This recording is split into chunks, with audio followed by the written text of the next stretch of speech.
বিষয়গুলো কি সেটা আমি আপনাদেরকে একটু বলি। সেটা হচ্ছে যে ফর্মাল চার্জে উল্লেখ করা হয়েছে যে ফর্মাল চার্জে বিভিন্ন জায়গায় জিয়াউল হাসানকে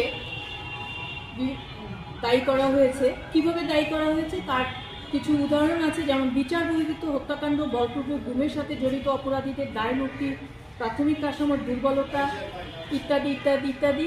আসামি জিয়াউল হাসানের মতো এক শ্রেণীর পদলেহী অপরাধপ্রবণ সিনিয়র কর্মকর্তাদের পরিকল্পনা, সরাসরি অংশগ্রহণ, নির্দেশনা, সক্রিয় তত্ত্বাবধানের মাধ্যমে এই দানবীয় বিচার বহির্ভূত হত্যাকাণ্ড, গুম সংস্কৃতি দিনে দিনে আরও নির্মম হয়ে ওঠে।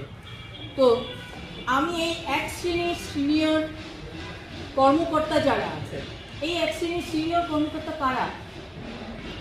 জিয়াউল হাসানের সাথে আরও এক শ্রেণীর সিনিয়র কর্মকর্তা আছে, তাদের পরিচয়টা জানা আমাদের জরুরি। সেটা জানতে চাই। অজ্ঞাতনামা হাজার হাজার অজ্ঞাতনামা অনেক মানুষের কথা বলেছে। হাওয়ার উপরে তো বজ্রপাত হয় না ভাই, বজ্রপাত হইতে হলে মেঘ থাকতে হয়। এই যে একটা ধারণা নিয়ে একটা বিচার ব্যবস্থা তৈরি করা হচ্ছে, আমি এই অজ্ঞাতনামাদের কারা তাদের একটা হিসাব চাই। বাংলাদেশ খুব ছোট্ট একটা দেশ, আমার গ্রামের যদি একজন মারা যায় তাহলে প্রতিবেশী জানে, আস্তে আস্তে কিন্তু এটা সবাই জানে। সুতরাং অজ্ঞাতনামা বলে কোনো লাভ নাই। অজ্ঞাতনামা, বাংলাদেশ একটা বিশাল দেশ না যে সবার পরিচয় নাই, সকলের পরিচয় আছে। এরপরে আছে যে